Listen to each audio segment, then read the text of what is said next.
Oke, terima kasih Pak Juanda. Selamat malam Bapak Ibu semuanya, hadir kembali di ILC, iCommunity Level Up Club.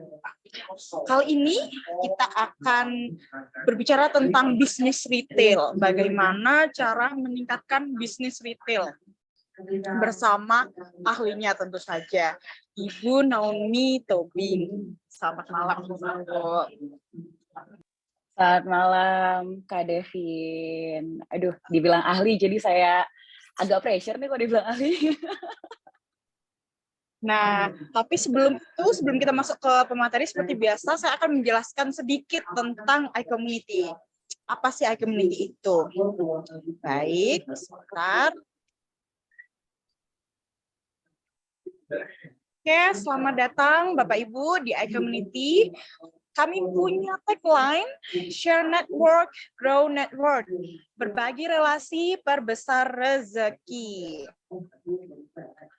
Nah, oke, maaf, slide. Oke, iCommunity ini dibangun oleh Bapak Juanda Rovelim. Beliau adalah founder dari Kafling Solusi Digital dan juga CMO dari PT Karya Anak Milenial Indonesia. Beliau juga memiliki certified trainer dan juga seorang digital marketer. Jadi beliau juga banyak mengisi webinar ataupun seminar, workshop terkait tentang digital marketing. Nah, lalu apa sih iCommunity itu? Bagi yang sudah hadir, pasti saya sudah sering mengulang ini, tapi bagi yang baru, selamat datang, dan saya akan menjelaskan tentang iCommunity itu apa. iCommunity adalah memiliki visi sebagai platform komunitas pebisnis dan profesional terbesar di dunia. Dengan misinya merangkul komunitas pebisnis dan profesional yang ada, menghubungkan sesama pebisnis dan profesional untuk mencapai tujuan bersama, dan menumbuh-kembangkan nilai-nilai positif dalam berkontribusi untuk pertumbuhan bisnis pribadi dan juga masyarakat. Tagline-nya, Share Network, Grow Network. Nah, lalu tujuan iCommunity ini apa sih? Ada 4, Bapak Ibu, tujuannya. Yang pertama, mempersatukan anggota iCommunity dalam persahabatan, kerjasama, dan saling pengertian.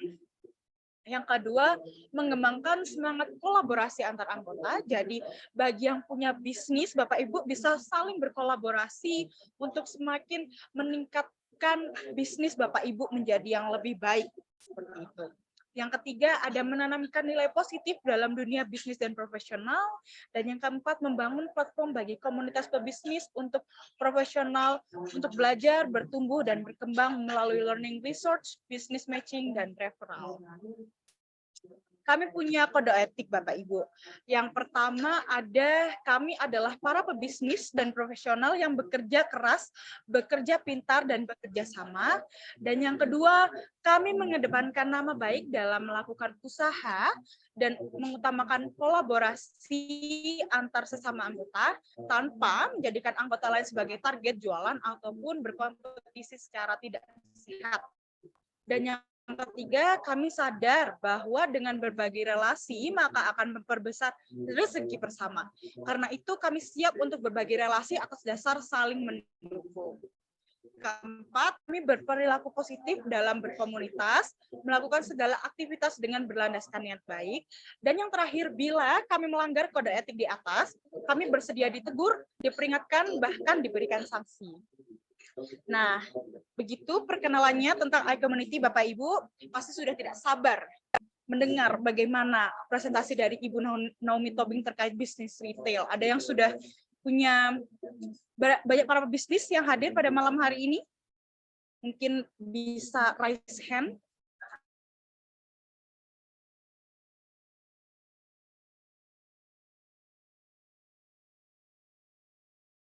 Nggak apa-apa, sepertinya sinyalnya masih naik turun ya, Ibu Naomi ya. Nggak apa-apa, biasanya nanti pertanyaannya langsung muncul banyak gitu. Iya, boleh. Ya, monggo Bapak Ibu Naomi, silahkan. Oke. Aku izin share screen ya, terlebih dahulu ya, kepada Bapak Ibu di sini.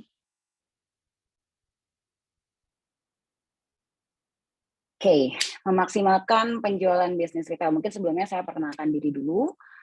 Saya Naomi dari Jubelio, kebetulan diberikan mandat sebagai Head of Sales di Jubelio. Saya memanage tim sales di Jubelio, bagaimana caranya untuk bisa memberikan edukasi dan memberikan menjadi seorang konsultan untuk para pebisnis, khususnya di bidang retail, untuk bisa memaksimalkan teknologi dalam mengembangkan bisnis itu sendiri gitu. Jadi nggak cuma sekedar menggunakan sistem, tapi bagaimana sistem bisa digunakan sebagai salah satu cara untuk meningkatkan bisnis itu sendiri gitu. Nah, hari ini ngomongin soal bagaimana meningkatkan penjualan, saya mungkin bahas dalam 3 hal. Pertama itu ada operasional, kedua ada promosi, dan ketiga ada keuangan. Kita akan berangkat di operasional karena ini salah satu keahlian saya di bidang operasional terkait sebuah teknologi ya. Oke, dalam operasional untuk keadaan retail, manajemen stok itu menjadi salah satu hal yang paling harus diperhatikan.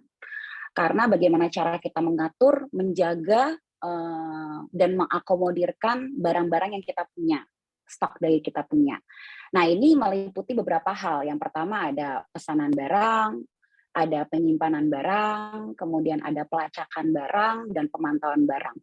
Tujuannya apa sih? Sebenarnya inventaris yang harus kita atur ini akan berujung terhadap arus kas bisnis kita juga. Selain ke arus kas bisnis, gimana caranya kita bisa menentukan strategi ke depannya dalam melakukan forecast untuk kegiatan-kegiatan yang berhubungan dengan penjualan kita nanti, gitu. Nah, kenapa manajemen stok ini jadi hal yang paling penting? Saya coba paparkan dengan beberapa poin di dalamnya. Pertama, pentingnya manajemen stok itu untuk menjaga kualitas barang kita. Mungkin ada kegiatan retail yang dilakukan untuk produk seperti fashion, elektronik, kemudian home and living. Kita harus tahu penjagaan kualitas barang kita. Ada juga yang bergerak di bidang F&B misalkan. Kita juga harus tahu ketika produk kita F&B berapa lama sih sebenarnya aging dari produk tersebut. Nah, kalau ngomongin kualitas barang, jadi sebenarnya seperti ini. Untuk ngomongin aging, mungkin salah satu case-nya adalah saya punya satu klien, dia jualan sebuah sepatu. Sepatunya ini punya rubber di bawahnya, di solnya itu pakai rubber. Sebenarnya ternyata ada aging untuk rubber itu bisa tidak digunakan dalam jangka waktu lama. Tapi kalau melewati jangka waktu itu, rubber itu sekali dipakai akan pecah. Mungkin kalau akrabnya kita bisa lihat kayak sepatu Nike ya, biasanya solnya punya rubber, dia punya aging tertentu, kalau tidak digunakan dalam waktu lama akan menjadi rusak ketika dipakai nanti. Nah, salah satu pentingnya manajemen stok itu untuk menjaga kualitas barang, mengetahui kualitas barang kita. Kedua, kemudian menghindari oversales. Menghindari oversales ini akan berelasi dengan poin ketiga, ekspektasi customer. Jadi gimana caranya biar tidak terjadi oversales sehingga ekspektasi customer itu terjaga. Kemudian ada operasional lebih teratur. Kita bisa membuat service level agreement mulai dari kegiatan ketika ada pesanan ya, mulai dari kegiatan packing barang, sampai shipping barang. Itu harus jadi lebih teratur karena kalau kita sudah memenuhi manajemen stok kita bisa menentukan proses untuk picking itu berapa lama, proses untuk packing itu berapa lama, proses untuk shipping itu berapa lama. Nah, selain itu juga manajemen stok ini penting untuk menghindari fraud. Jadi biasanya untuk di lapangan biasanya kalau sudah menggunakan sistem kan nggak bisa bohong ya. Kita bisa melakukan validasi antara stok yang ada di gudang dengan stok yang ada di sistem. Apabila memiliki selisih, kita bisa mencari tahu mungkin terselip, mungkin reject. Nah, itu tapi jadi harus menjadi sebuah catatan sehingga kita bisa menghindari nih tikus-tikus warehouse yang ada di gudang kita. Lalu kemudian forecast untuk penjualan khususnya untuk campaign. Ketika kita memiliki pengaturan stok, berarti kita memiliki data stok mana yang cepat keluar, stok mana yang cepat dilakukan PO kembali, stok mana yang lama keluarnya dari gudang, sehingga kita memiliki database untuk jadikan forecast pada kebutuhan campaign berikutnya. Dan yang terakhir adalah forecast pembelian terhadap penjualan per hari. Jadi ketika kita punya database terhadap pengaturan stok kita atau kronologi barang kita bisa meminimalisir pengeluaran kas kita nanti ke depannya. Apakah barang ini cocok untuk di PO-kan kembali sebanyak kemarin gitu, atau kita harus menurunkan kualitasnya. Nah, pengaturan stok ini mungkin kayaknya jauh banget sama peningkatan penjualan gitu ya. Tapi sebenarnya dengan kita bisa mengatur stok kita dengan rapih, mulai dari ketika kita PO, terus kemudian pengecekan barang, penaruhan di gudang, di rak, terus kemudian nanti ketika ada pesanan, ada namanya proses picking, packing, dan shipping, sebenarnya itu mempengaruhi 3 hal menurut saya. Yang pertama itu adalah efisien, di mana kita bisa lebih efisien mengetahui produk-produk kita ada di mana aja, dan kita bisa memberikan opportunity. Hubungannya dengan teknologi adalah kita bisa menghubungkan opportunity terhadap stok kita di semua channel penjualan kita. Let's say beberapa klien memiliki channel penjualan lebih dari 1, bahkan ada yang punya puluhan dalam satu channel ya. Kita ngomongin channel misalkan ada marketplace, ada website, ada social commerce, ada toko offline gitu. Kita punya banyak channel penjualan. Biasanya para seller ini ada yang mungkin yang sudah berjalan lama, ada yang membuka toko banyak. Tapi ada yang cuma fokus di satu toko, sehingga satu toko itu aja yang diperhatikan. Perkembangannya bagus, tapi toko-toko lainnya tidak diperhatikan karena untuk ngurusin toko-toko lain aja udah repot gitu ya. Jadi ngurusinnya cuma satu toko. Bagaimana kalau dari stok barang yang kita punya ini kita atur sehingga opportunity-nya di semua channel itu sama. Channel yang tadi belum berkembang mungkin berjalannya waktu dia jadi ikut berkembang karena secara konsisten juga kita atur. Jadi pengadaan stok dari setiap channel inilah yang wajib diperhatikan. Setelah itu masuk ke dalam proses pesanan. Normalnya di retail itu banyak variasi biasanya. Baik itu home and living, elektronik, fashion, itu banyak variasi. Banyak para customer yang belanja memilihnya SKUA, tapi ternyata produknya itu dia menaruh catatan maunya yang SKUB gitu ya. Jadi ada kesalahan dari sisi customer sebenarnya, tapi bagaimanapun customer adalah raja ya.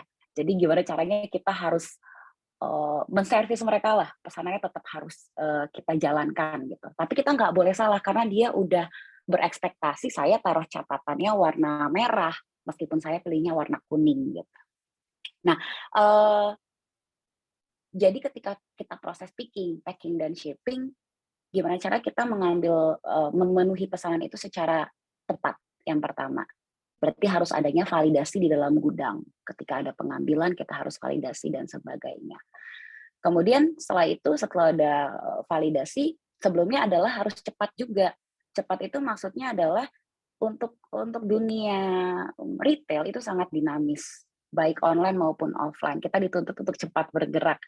Biasanya customer mau pesan sekarang, harapnya nyampainya kemarin gitu kan ya. Jadi agak cukup pressure gitu. Nah, gimana caranya untuk bisa cepat? Berarti kita harus mampu mengakomodir semua pesanan tersebut dalam satu kali proses. Efeknya apa? Ke penjualan adalah review. Ketika barang itu dikirim sampai di customer, waktunya tepat, barangnya juga cepat nyampe, review baik akan muncul. Jadi memang kalau kita ngomongin retail sekarang, word of mouth itu lebih dipakai. Orang lebih percaya terhadap review. Pergerakan perbedaan harga atau persaingan harga di channel penjualan gitu ya, itu sangat kencang di luar sana. Tapi ketika review yang berbicara akan lebih meyakinkan para customer untuk melakukan pembelian di sana. Nah, ketika review yang kita dapatkan jauh lebih baik karena kita tadi memprosesnya dengan tepat dan cepat serta efisien juga, review baik akan muncul dan secara otomatis makin banyak customer yang belanja di kita. Jadi fungsinya memang adalah konsolidasi dari semua channel yang kita punya, kita konsolidasikan dalam satu sistem untuk bisa diatur. Jadi kita lebih bisa expanding untuk channel-channel penjualan kita. Nggak cuman kita fokus di satu, tapi kita bisa fokus di banyak secara bersamaan. Nah, mungkin ada tips and triknya dari saya untuk bisa mengatur pergudangan kita biar bisa sebegitu cepatnya, sebegitu masifnya gitu kan. Pastinya ada purchase order, lalu kemudian penerimaan barang atau quality control. Di proses ini adalah pengecekan apakah barang-barang kita tepat untuk masuk ke dalam gudang retail kita sebagai stok retail kita. Kalau tepat, kita masukkan ke dalam alokasi rak. Setelah alokasi rak terjadi, kita akan menunggu proses order. Dari proses order ini, proses yang tadi saya katakan, mulai dari packing barang, sampai akhirnya masuk ke dalam pengiriman. Setelah pengiriman, mungkin ada beberapa after sales yang terjadi. Review baik keluar atau yang jarang kita sukai adalah retur barang.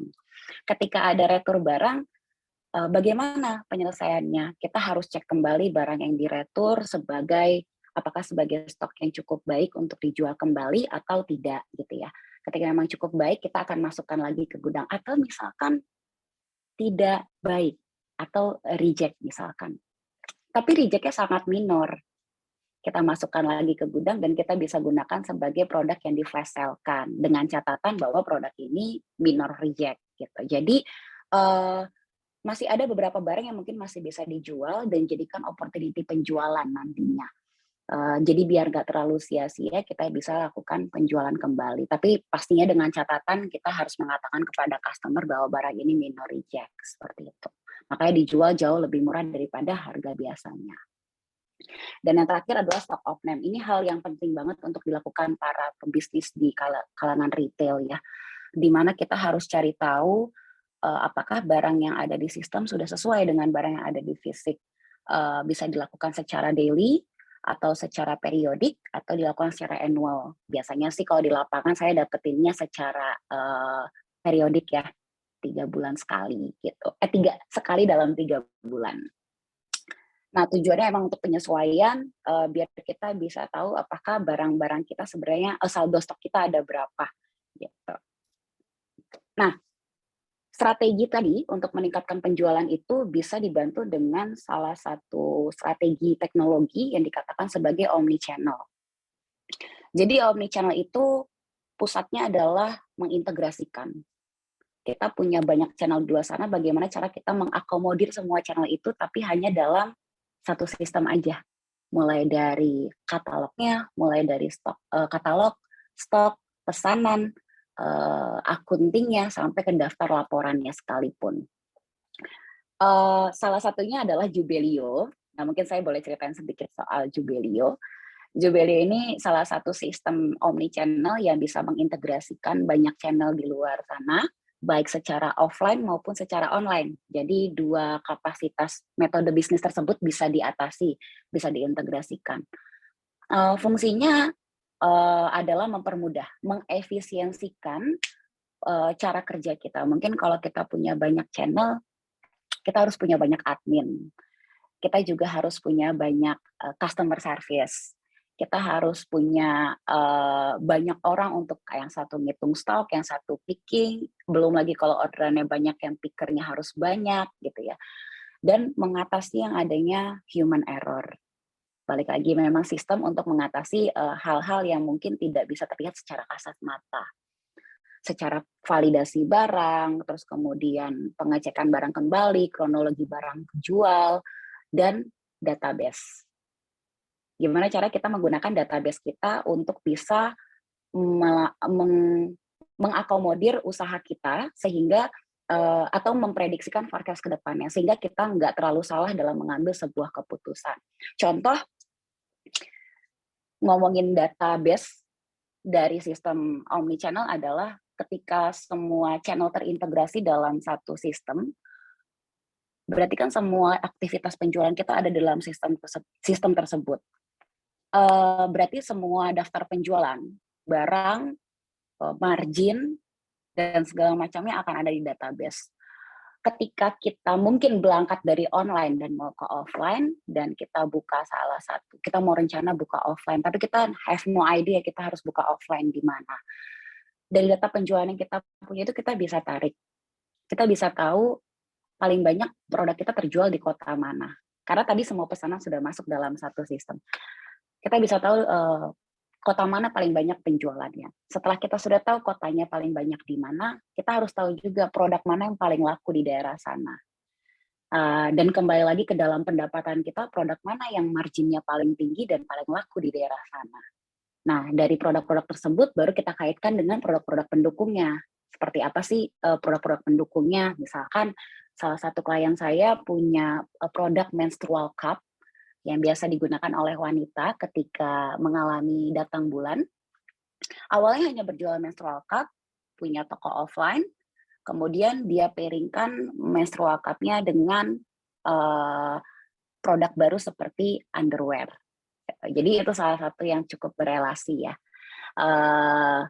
Akhirnya adalah penjualannya cukup masif terjadi di kota tersebut karena berdasarkan database yang tadi kita sudah konsolidasikan di dalam sistem tersebut karena sudah tergabung semua datanya jadi satu. Lalu poin kedua kita masuk ke promosi. Oke, promosi apa sih yang bisa dilakukan untuk meningkatkan penjualan kita? Yang pertama ada namanya bundling produk. Bundling produk ini sebenarnya cukup variatif. Di mana kita bisa bandingkan produk-produk yang paling laku dengan produk-produk yang slow moving. Atau kita bandingkan produk yang paling laku jadi pembeliannya bisa sebanyak 3 barang dengan harga yang lebih murah. Seperti itu. Nah, biasanya masalah yang terjadi dalam bundling produk adalah kembali lagi ke si stok itu sendiri. Gimana caranya saya mau jualan secara bundling produk, tapi saya juga membiarkan customer kalau cuma mau beli satuan, gitu. Tapi kita akan repot untuk memisahkan stok kita untuk bundling dan stok kita untuk produk yang bisa dibeli secara satuan. Nah, salah satu fungsi dari si omnichannel adalah mengintegrasikan stok satu sama lain, mensinkronisasikan. Jadi ketika kita buat produk A dan produk B di bundling, kalau produk bundling itu terjual, maka akan mempengaruhi produk dari setiap satuannya. Produk A berkurang satu, produk B berkurang satu. Dengan begitu, opportunity penjualan kita, baik secara bundling ataupun secara produk satuan, itu tetap bisa terjadi di semua channel kita. Jadi kita nggak akan membatasi bundling cuma boleh terjual segini atau produk satuan juga hanya boleh terjual segini gitu. Kita tetap bisa mengambil dua opportunity tersebut. Lalu kedua adalah flash sale. Flash sale mungkin sangat sering terdengar kalau di marketplace ya, tapi sebenarnya di toko offline juga flash sale juga digunakan.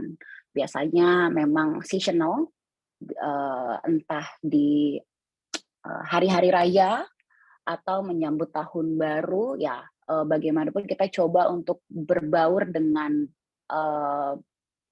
keadaan yang sedang berjalan sekarang gitu ya. Jadi bisa digunakan flash sale untuk meningkatkan, apalagi untuk para pebisnis yang baru jalan tokonya gitu. Flash sale ini jadi salah satu cara untuk meningkatkan performa si toko. Gitu. Lalu berikutnya adalah melebarkan channel penjualan. Untuk melebarkan channel penjualan ini kita dibutuhkan, kita memang saya memberikan insight untuk kita punya sales channel nggak cuma satu. Layaknya toko offline, kalau kita beli satu toko, kita punya satu toko, customer-nya adalah sekeliling itu. Bisa melebar lagi karena bantuan digitalisasi biasanya, atau sosial media dan kemudian bentuk-bentuk marketing digital lainnya. Mungkin Pak Juanda nanti akan lebih hatam nih soal ini, tapi itu akan dibantu gitu. Tapi untuk reach out yang lain bagaimana gitu ya, kita belum tahu ternyata di luar, di daerah lain itu ternyata ada juga loh para para customer kita. Kalau mungkin dari sisi offline cost-nya cukup besar untuk memiliki sebuah toko, secara online kita bisa melebarkan sayap dari channel kita. Let's say ada beberapa customer yang memiliki toko dalam satu marketplace itu bisa lebih dari 5. Jadi dia punya 5 toko di satu marketplace, sehingga ketika si customer mencari produk tersebut, dia nge-scroll, dapetnya toko-toko dia lagi, baliknya ke toko-toko dia lagi. Yaitu akan dibarengi dengan algoritma penamaan barang dan promosi toko tersebut juga. Tapi di sini berarti kita tidak membiarkan si customer untuk pergi ke channel lain, karena kita akan semakin besar kita berusaha memperbesar toko kita di sana gitu. Lalu selanjutnya adalah afiliasi. Mungkin afiliasi katanya kurang tepat, tapi mungkin saya bisa bilang sebagai consignment. Untuk menjelaskan consignment mungkin saya pakai satu case. Balik lagi dari lapangan saya dapatkan, saya punya klien produknya itu recycle. Recycle ini berguna, produk recycle ini kan adalah produk yang didaur ulang. Daur ulang ini adalah kegiatan yang bisa melestarikan lingkungan, ya, kegiatan daur ulang. Awalnya mereka cukup pesimis bagaimana caranya menjual produk ini, gitu. Karena mungkin di kalangan anak muda tidak terlalu menarik. Lalu kita berbincang, kita coba sharing, terus saya punya satu ide, saya bilang sama klien saya, bagaimana kalau masuk lewat pencinta alam? Pencinta alam udah pasti cinta sama alam gitu. Mereka sangat aware dengan recycle things. Gitu. Dia coba masuk ke dalam pencinta alam di beberapa kampus. Pertama mencoba mempromosikan. Berikutnya dia mengirimkan PR package. PR package itu sebuah paket gitu ya untuk dipakai para pencinta alam. Tapi lama-kelamaan dia melakukan consignment ke sana. Dari pencinta alam naik lagi ke komunitas-komunitas nasional naik lagi ke komunitas-komunitas ekspat. Dan terus berkembang seperti itu. Jadi dia melakukan afiliasi, bersinergi, berpartner dengan beberapa komunitas atau beberapa perkumpulan organisasi di luar dari perusahaannya sendiri. Gitu. Itu salah satu bentuk consignment. Mungkin kalau di retail beberapa bentuk consignment ya dengan department store, dengan bazar atau dengan pameran-pameran, nah itu bisa dilakukan seperti itu. Lalu kemudian publikasi dengan menggunakan database. Balik lagi ke dalam sistem tadi, semua channel, semua laporan atau semua kegiatan dalam penjualan kita itu terekam dalam satu sistem. Sehingga kita memiliki database yang utuh. Kita jualan, tapi kita nggak dapat data. Itu kan jadi hal yang cukup ironi ya. Kita yang berusaha, tapi kita tidak memiliki apa-apa secara, itu bisa dibilang secara materi juga, karena zaman sekarang data itu mahal. Gitu. Ketika data sudah bisa kita konsolidasi dalam satu sistem, data itu bisa kita gunakan semaksimal mungkin. Mungkin kalau dari sisi digital marketing ada penyebaran newsletter, promosi, jenis publikasi lainnya. Ada juga melakukan after sales atau engagement. Jadi biasanya customer itu sebenarnya ada beberapa customer, banyak customer yang suka di-touch secara personal. Salah satu contohnya itu saya pernah sharing sama beberapa partner, dia bercerita bahwa saya punya klien, dia jualan produk sepatu bayi. Terus ketika sepatunya itu sampai di paketnya di customer, dia dapat satu kertas seperti ini, satu kertas kecil. Kalimatnya adalah, semoga bayi Anda sehat selalu ketika menggunakan sepatu ini. Gitu. Kalau saya nantinya jadi seorang ibu dan saya belanja dapat hal seperti itu, mungkin saya akan tersentuh ya. Oh iya, dia mendoakan produk saya. Tapi setelah itu apa yang dilakukan? Tim CSE itu melakukan engagement ulang. Engagement ulang dalam hal ini adalah dia coba touch lagi karena dia punya kontaknya, dia punya database-nya, dia kontak lagi, dia bilang, ibu bagaimana, apakah bayinya sehat, seperti itu. Lalu terjadi komunikasi selanjutnya. Dan hal itu menanamkan top of mind, menanamkan meremind bahwa adanya si brand tersebut di hidupnya si ibu gitu.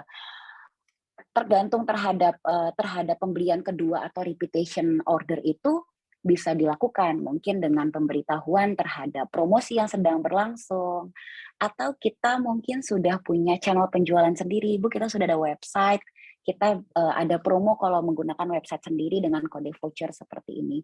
Itu akan tergabung terhadap poin ketiga tadi saya, yaitu melebarkan channel penjualan. Ketika kita punya our brand, our identity brand, kita bisa dengan leluasa melakukan promosi sebebas kita tanpa terikat dengan pihak-pihak lainnya. Dan terakhir ada reseller. Ini hal yang sudah biasa dilakukan oleh para pebisnis di retail ya. Bagaimana caranya memiliki partner-partner di bisnis kita sendiri.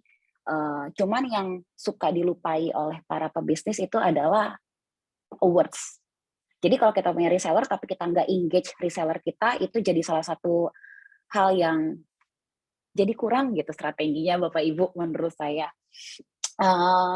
Bisa lakukan engagement dengan cara mungkin setahun sekali kita melakukan awards-nya, nggak perlu yang mewah-mewah, mungkin cuma kumpulin kayak webinar ini, kita ngobrol, penjualan reseller A, B, C, D, E gitu ya, kita bisa berikan apresiasi kepada mereka yang sudah berkontribusi terhadap penjualan kita juga di akhir tahun gitu. Mungkin kontribusinya bisa dengan voucher deposito pembelian lagi atau dengan sejumlah barang seperti itu sebagai bentuk apresiasi. Jadi ketika kita berusaha melebarkan dalam sisi reseller, kita nggak lupa juga untuk mempertahankan engagement-nya dengan mereka. Nah, tambahannya untuk promosi adalah tips pengemasan produk. Mungkin saya screenshot-nya di sini label pengiriman marketplace ya, tapi nanti saya akan bahas juga untuk yang di luar dari marketplaces. Kita mampu untuk memahami kalau adanya proses pengiriman barang, pengemasan itu dilakukan dengan baik, pemilihan kurir yang dibutuhkan juga harus sesuai dengan produk kita. Kalau kita punya produk yang pecah belah, jangan sampai kita kirimkan produk kita dengan kurir yang kurang tepat gitu. Misalkan pecah belah mungkin jauh lebih efektif digunakan untuk kurir yang instan seperti itu. Dan kemasan yang menarik.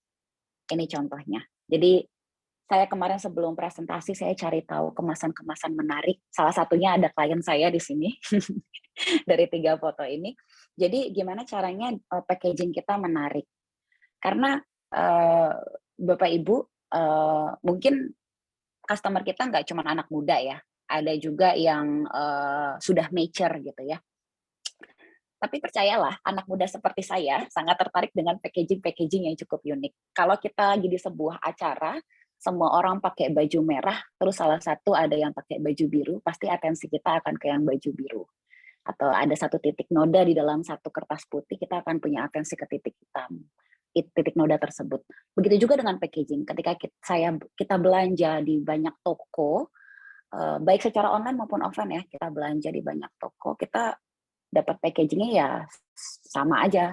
Tapi ketika saya belanja di toko satu ini, packaging yang datang tuh lucu banget. Yang packaging yang datang juga bisa digunakan lagi. Contohnya mungkin produk yang ini ya. Ini Ziploc.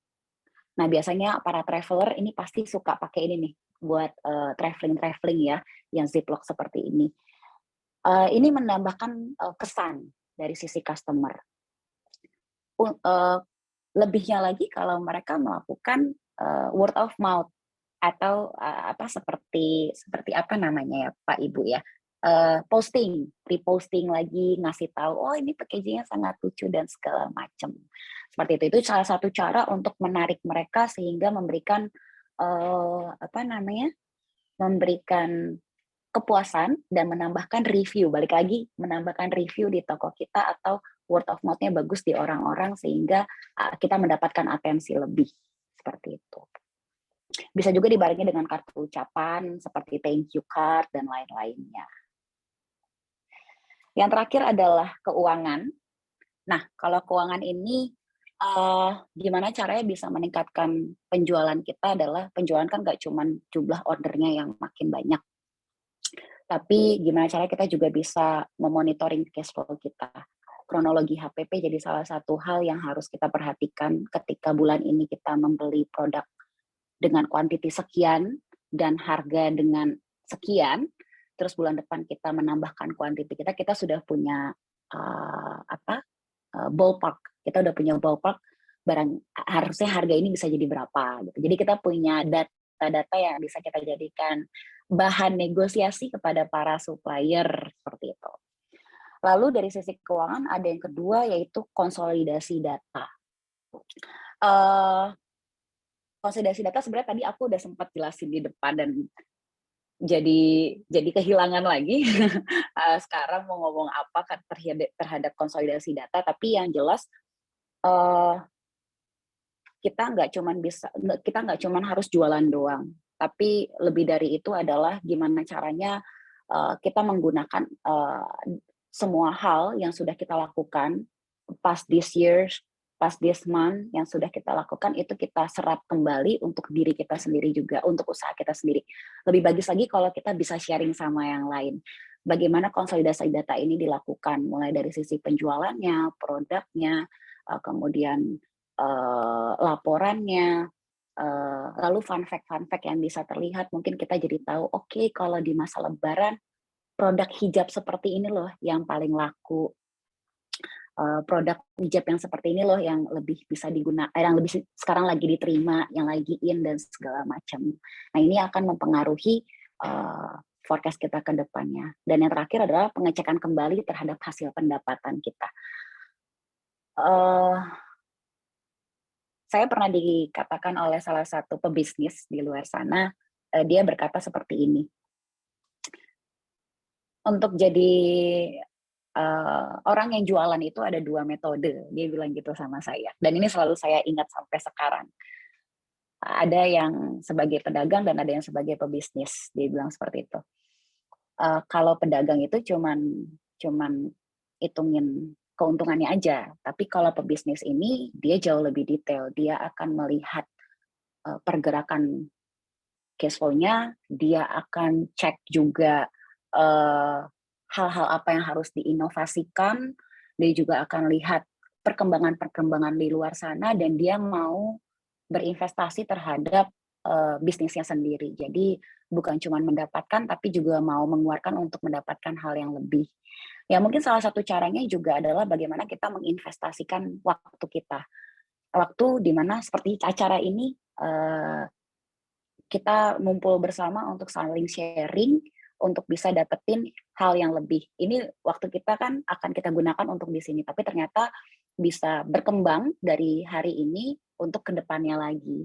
Nah kembali ke dalam pengecekan hasil pendapatan adalah bukan cuman mendapatkan hasil dari penjualan, tapi kita memvalidasi apakah pendapatan ini sudah tepat.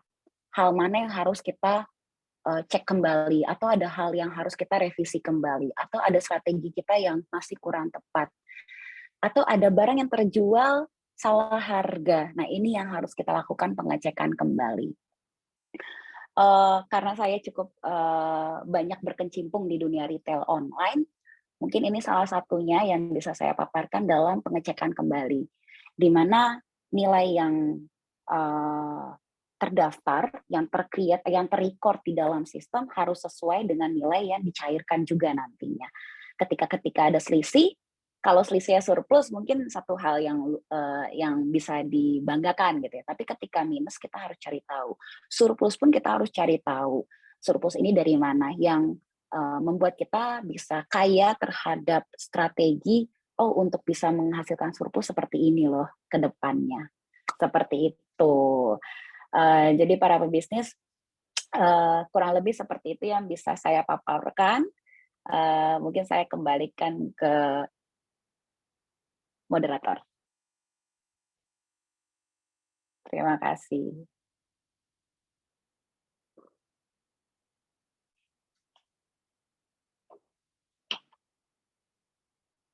Oke. Ada banyak pertanyaan ternyata dari Pak Arjo. Pak Arjo, benar. Iya. Gimana nih Mbak? Aku langsung jawab aja, Bu.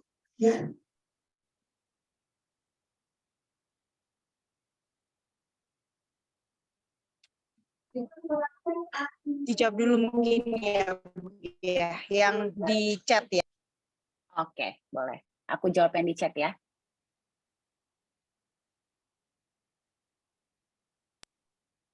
Oke. Oke. Yang Beberapa pertama. pihak melakukan produk secara tidak. Oh ya, oke. Oh, oke.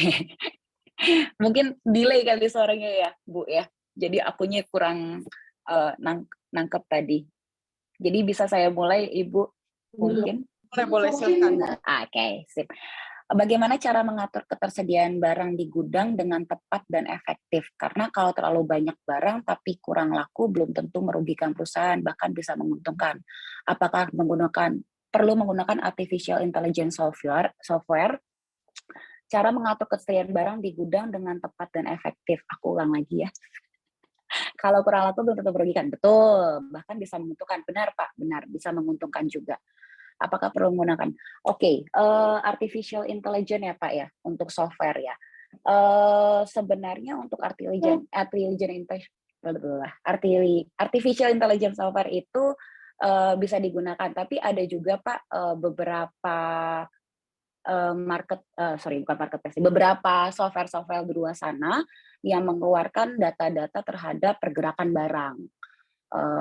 Biasanya yang bisa valid kita lihat dari marketplace mungkin ya Pak ya. Mereka menyediakan kategori-kategori barang yang paling laku terjual. Nah mungkin salah satunya barang-barang kurang laku itu ada di produknya Pak Arjo gitu ya. Nah itu kita bisa atur sebagai strategi ke depan Pak. Bagaimana caranya kita mungkin bisa lakukan campaign secara bundling atau kita bisa lakukan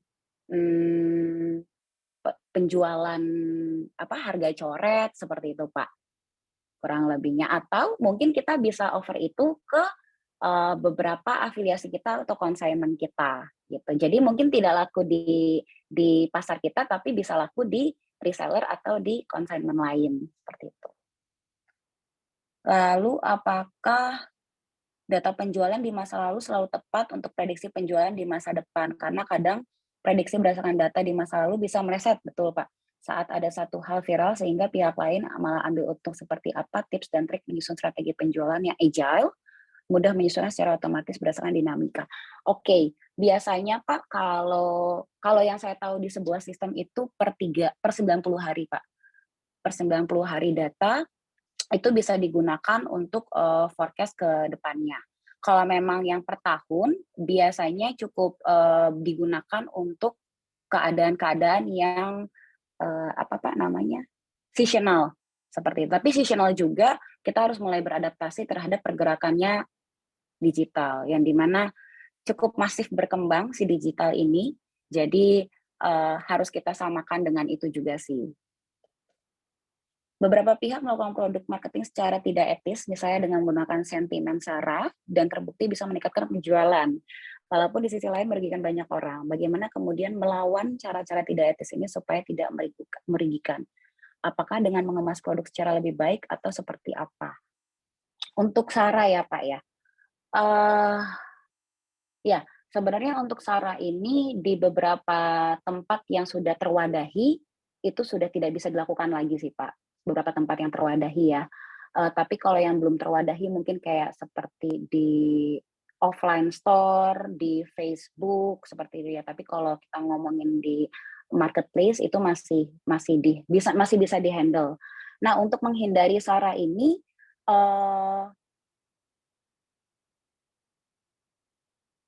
mengemas produk secara lebih baik. Sepertinya mungkin kita bisa mulai dari, kalau kita harus mengedukasi tidak ya Pak ya, karena biasanya edukasi itu ada bagian tertentu yang mengandur.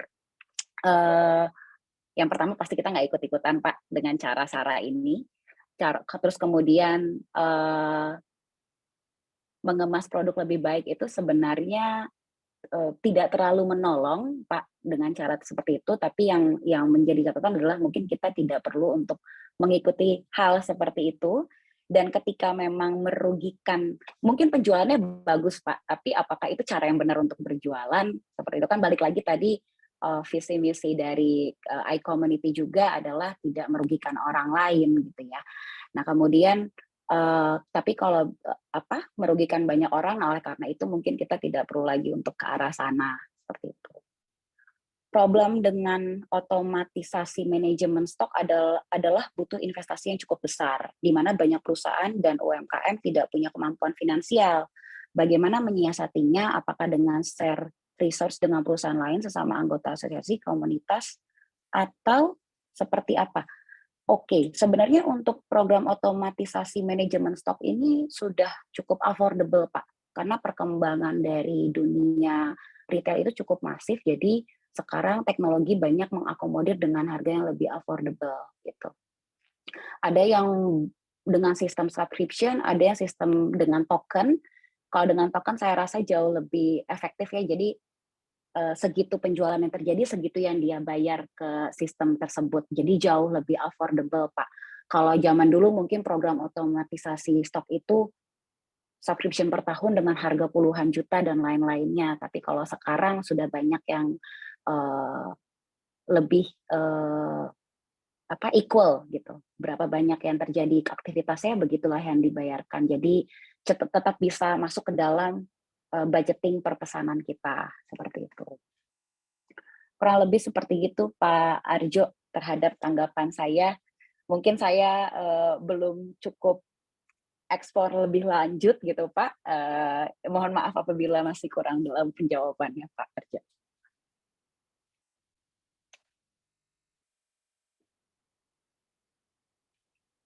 Oke, mungkin ada. Oke, kira-kira Bapak Ibu yang lain pertanyaan?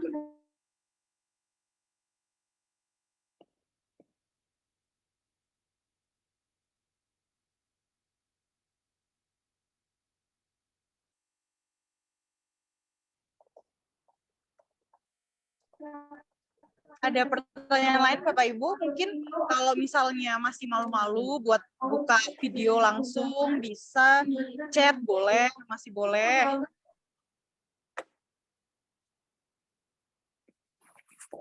Oke.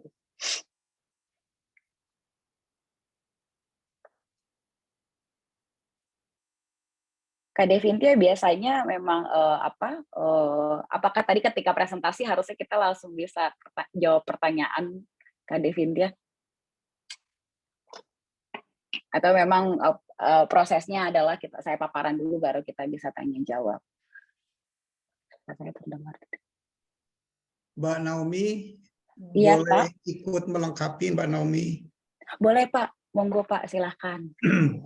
Terima kasih ya Mbak Naomi. Coba saya Sama-sama. sedikit berbagi apa yang menjadi pertanyaan Pak Arjo ya. Tentunya dari pengalaman saya sendiri, pertanyaan pertama bagaimana cara mengatur ketersediaan barang di gudang dengan tepat dan efektif. Yang banyak dilakukan oleh teman-teman itu hanya mengklasifikasikan saja mana fast moving, mana medium moving, mana slow moving, kira-kira kebanyakan kriterianya itu. Sebetulnya bisa dilakukan dengan by SKU. By SKU itu artinya by item, karena setiap item tuh kemungkinan, apalagi kalau bisnisnya bergerak di bidang food itu ya, itu kan banyak peritilan gitu loh.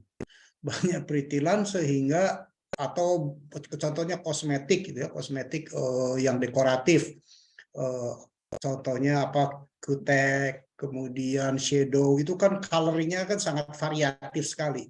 Jadi kalau dibagi hanya slow moving, medium moving, fast moving, mungkin akan terjerumus, akan ada keseleunya gitu ya. Keseleunya artinya kok masih ada produk-produk yang overstock terutama. Karena overstock maupun understock sama-sama memiliki konsekuensi yang tidak positif dua-duanya tentunya ya. Jadi harus by SKU. Nah, kemudian dari by SKU tersebut baru ditarik menjadi, kita bicara tergantung produk itu kaitannya dengan ordering system ya. Dengan ordering system, apakah ordering systemnya itu by monthly, bi-weekly, atau weekly. Karena orderingnya kan mingguan atau 2 mingguan, bulanan, atau bahkan mungkin harus ada order 2 bulan atau 3 bulan karena mengejar quantity gitu ya. Nah, inilah yang disebut dengan nanti ada faktor apa ya, lead time sama dimasukkan faktor lead time dan juga frekuensi order. Kemudian dikalikan dengan safety factor. Safety factornya apakah produk yang kita jual tersebut memiliki fluktuatif yang tinggi atau fluktuatif rendah. Ya, kalau fluktuatif rendah mungkin bisa dikasihkan faktor 1.2, 1,2 daripada sistem orderingnya gitu ya. Ditambah lead shipment tentunya durasi proses kirim. Tapi kalau fluktuatifnya sangat tinggi, jadi tidak pasti itu, maka mungkin bisa dilakukan faktor safety faktornya 1.5 gitu, 1,5 daripada durasi order gitu. Nah ini mungkin bisa dibikin sebagai benchmark gitu ya. Kemudian karena kalau terlalu banyak barang tapi kurang laku, belum tentu merugikan ya, belum tentu merugikan, mungkin ini by accident ya, tapi kalau by konsep ini pasti rugi. Hitung-hitungan ini pasti rugi karena kita kan berbisnis di sini menggunakan sebuah metode pendekatan, ada faktor ilmiahnya bukan faktor keberuntungan gitu ya. Ternyata barang kita kebanyakan tahu-tahu barang itu naik, untung gitu. Tapi kan ini sifatnya blessing gitu ya, bukan kalkulatif gitu ya. Kalau kalkulatif tentunya kita perlu hindari overstock maupun understock gitu ya. Itu mungkin menjawab nomor 1. Kalau nomor 2, kalau software banyak lah. Apakah data penjualan di masa lalu? Ya, kita kan punya data masa lalu tuh begini. Data masa lalu pasti ada historisnya, fluktuasinya, apakah monthly atau quarterly ataupun semesterly, kan biasanya ada tren gitu ya. Share-nya berapa persen, itu bisa dibikin patokan. Kemudian ke depan kita lihat juga potensial tumbuh. Ya, potensial tumbuh dari bisnis itu sendiri. Contohnya kalau bicara kosmetik, kosmetik tahun depan akan tumbuh berapa persen. Nah, mungkin kalau fashion berapa persen, atau produk craft berapa persen. Itu kita harus bisa prediksi lah dari sosial budaya dan sebagainya lah. Nah, dari sanalah kemudian ditambah lagi faktor kita nih, effort kita berapa banyak. Kan tidak cukup hanya past historis itu. Past historis memang sebagai mirror ya, sebagai kaca, tapi kedepannya kita butuh yang disebut dengan forecast. Forecast kan perakiraan. Ya bisa meleset, yes pasti bisa meleset. Itu ya namanya juga forecasting. Nah, tapi perlu difahami juga kalau kasusnya kasuistis kembali, contohnya siapa sih yang memprediksi hand sanitizer akan bengkak? Siapa sih yang memprediksi masker penjualan akan booming itu kalau tidak ada COVID? Nah, tentunya kita tidak bisa mengasumsikan terlalu jauh dengan if tadi, tetapi lebih ilmiah itu artinya dengan pertumbuhan market, pertumbuhan potensi, ditambah kesiapan organisasi kita untuk tumbuh itu berapa besar. Siap nggak kita harus berinvestasi? Karena kalau kita nggak siap investasi, biasanya pertumbuhan yang kita siapkan juga kan nggak besar. Tapi kalau perusahaan kita internal juga secara performance siap berinvestasi, ya boleh saja kita bikin 50, bikin double, bikin 100%, bikin triple, sangat potensial gitu. Apalagi kalau produk kita belum market leader gitu ya. Nah, makanya kalau produk kita nggak market leader, seberapa tinggi potensi itu ya kaitannya seberapa tinggi juga kita punya persiapan. Mungkin begitu ya. Agile ini lebih ke arah leadership-nya ya. Jadi fleksibilitas, kelincahan di dalam mengambil keputusan dan lain-lain lah. Ya, oke. Nomor 2, nomor 3, problem dengan otomisasi manajemen stok adalah butuh. Ya udah dijawab tadi sama Mbak Naomi ya. Silakan ya. Kalau bicara tadi yang Sarah, begini loh. Tadi ada pedagang versus pebisnis gitu ya. Betul. Beda-beda pendekatannya. Pebisnis itu lebih pendekatannya kepada entrepreneurs. Jadi ada faktor jangka panjangnya, ada edukasinya, ada nilai manfaatnya, menciptakan value. Nah, ketika satu poin lagi bicara tentang SARA tadi, memang efektif. Saya setuju SARA itu efektif untuk hal-hal tertentu, ya hal-hal tertentu. Tapi tidak semua industri cocok dengan SARA lah. Nah, kemudian bagaimana mengatasinya? Mengatasinya adalah bisnis not only the business ada moral of business gitu. Nah, moral of business apakah kita mau terjebak dengan SARA? Rasanya kalau kita punya moral yang baik ya itu bukan bisnis kita. Itu satu. Kedua, juga bisnis itu ada faktor antara akibat SARA kemudian konsumen membeli. Kemudian kan ketika dibeli itu antara ekspektasi produk dengan faktanya dekat nggak? Jadi ketika saya loyal gara-gara Sarah beli produk, ternyata ekspektasi saya tidak sesuai dengan fakta gitu ya. Ya itu hanya temporary aja. Sarah itu hanya sifatnya temporary. Ya, temporary. Jadi mungkin kedua, ketiga dia nggak akan beli lagi. Contohnya ya banyak sekali lah. Mungkin dengan contohnya OKOC juga sebetulnya itu kan agak sedikit ada unsur Sarah-Sarahnya ya konsepnya gitu. Buktinya gagal juga ya. Itu konsepnya. Kemudian ada yang jual kurma gitu kan, kemudian ada jual lagi macam-macam ya, buktinya cuma hilang begitu aja, sesaat aja ya. Mungkin itu ya Mbak Naomi sama Pak Arjo ya. Semoga berkenan. Terima kasih. Terima kasih Pak Windiarto, saya jadi banyak belajar juga jadinya. Enggak juga.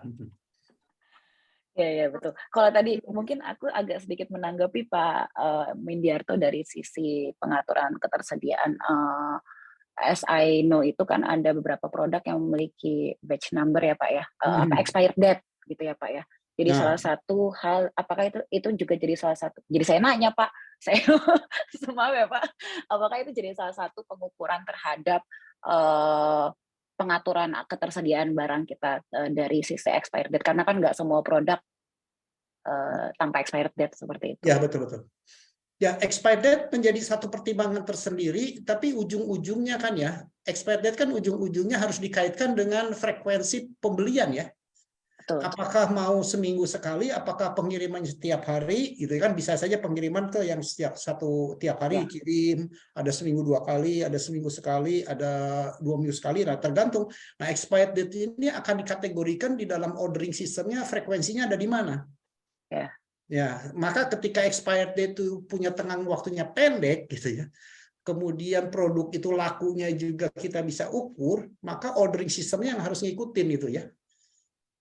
Ya, contoh-contohnya ada produk yang expirednya cuma 3 bulan untuk makanan itu. Makanya kan ini harus ketat sekali ordering sistemnya sama inventory-nya kan. Sama FIFO sistemnya. First in first out-nya kan mesti dikontrol banget. Mungkin kalau yang nggak ada expired date kita boleh menggunakan LIFO, last in first out gitu ya. Tapi ketika bicara expired date yang produk sangat sensitif, wah FIFO sistem itu menjadi penting. Inventory menjadi penting, ya kemudian frekuensi order menjadi penting. Terjawab ya Mbak Naomi ya? Ya, terjawab Pak. Ya, dan lead time dari pengiriman barang juga jadi salah satu hal yang harus diperkirakan juga ya untuk produk yang lead time dan lead order. Ya. Lead time dan lead order lead ya. Order ya. Oke. Makasih Pak Windiarto. Sama-sama. Bantuan jawabannya. Oke. iCommunity ini mempertemukan nggak cuman para pebisnis, profesional, pakar semua jadi satu, bisa saling kolaborasi, saling diskusi, bahkan menambah wawasan lagi. Benar. Oke. Mungkin ada pertanyaan, kalau misalnya mungkin ada lagi pertanyaan lagi.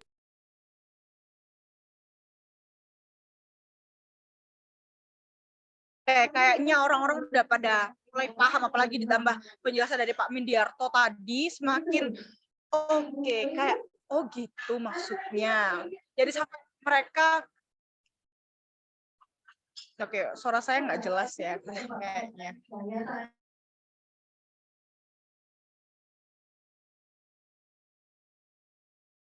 Oke. Coba saya lewat sini lebih jelas mungkin ya harusnya.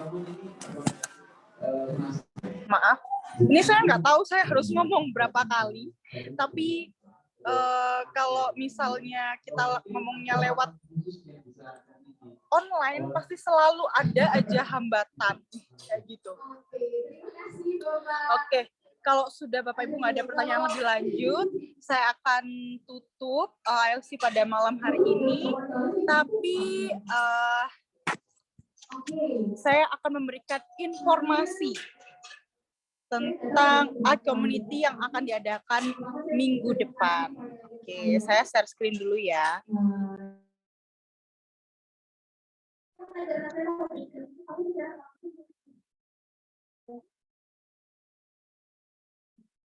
Oke, jika Anda pernah mengalami masalah-masalah di atas, sorry. Jadi masalahnya adalah nggak memiliki network yang tepat, kesulitan dalam mencari relasi bisnis, kehabisan daftar nama dalam memperkenalkan bisnis dan produk Anda, tidak tahu cara memulai komunikasi dengan pebisnis dan profesional, bingung cara mengembangkan bisnis ke seluruh Indonesia itu gimana sih?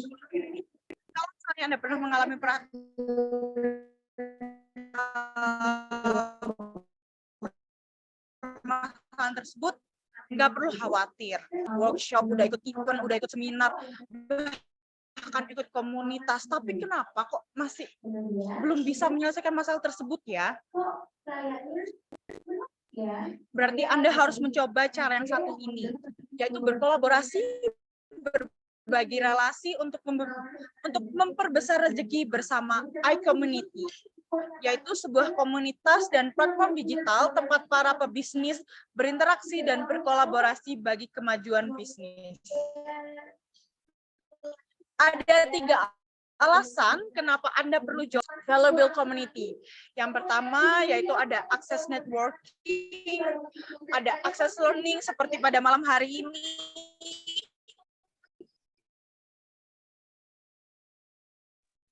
Ada akses contributing juga.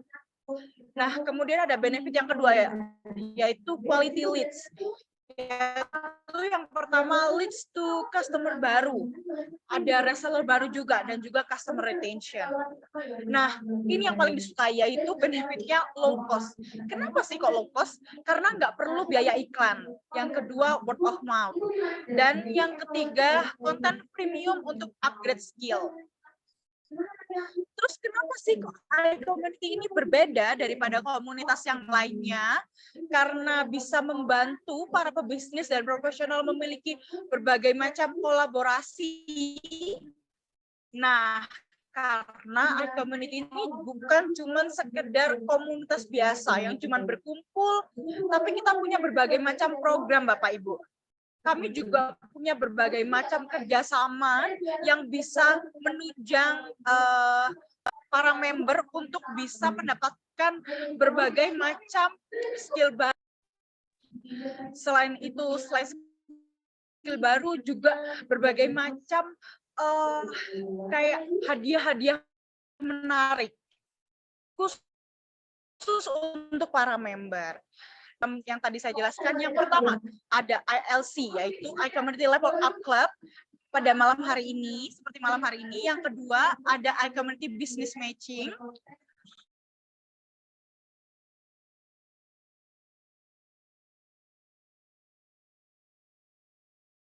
Dan yang ketiga ada iCommunity One-on-One Meeting. Dan yang keempat ada iCommunity Refer a Business. Dan yang kelima ada iCommunity Company Visit. Dan yang keenam ada iCommunity Business Summit. Nah, bagaimana sih kita mengembangkan bisnis kita dengan iCommunity? Pertama, kita bisa bertemu di ILC, seperti pada malam hari ini, kita berkenalan satu sama lain, Bapak punya bisnis apa, profesional sebagai apa. Kemudian kita bertemu lagi di IBM, iCommunity Business Matching, yang cuma berisi 5 orang berkumpul bersama, saling memperkenalkan diri lebih dekat lah. Nah, setelah itu, setelah ada muncul kolaborasi, kita mulai bersama di iCommunity One-on-One Meeting, yang kemudian iCommunity Refer a Business gitu. Nah, minggu depan akan ada acara ILC dengan judul How to Handle Stress in Life of Working Professionals. Jadi bagi Bapak Ibu yang sedang kerja kantoran mungkin terus mengalami stres, nah kayaknya minggu depan ini cocok buat Bapak Ibu untuk hadir kembali bersama iCommunity. Nah, berikut adalah contoh dari iCommunity Business Matching ya Bapak Ibu. Bisa diadakan online dan offline karena sekarang pandeminya sudah habis. Tentu saja kita juga udah vaksin booster, jadi kita boleh bertemu.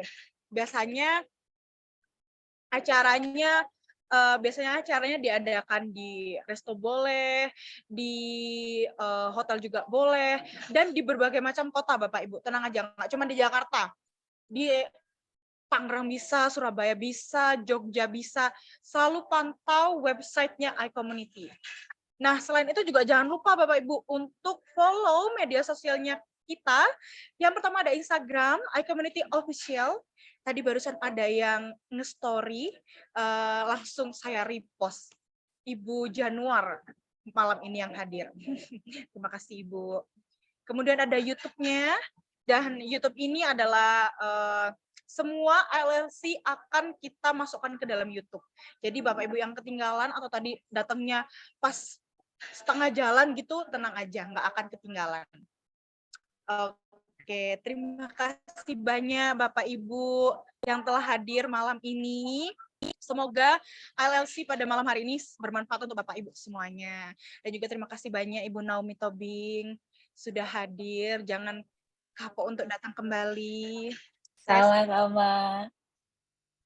Terima Baik. kasih juga. Kalau seperti biasa kita harus foto dulu. Oh, boleh. Foto videonya, untuk kita bisa foto bersama ya.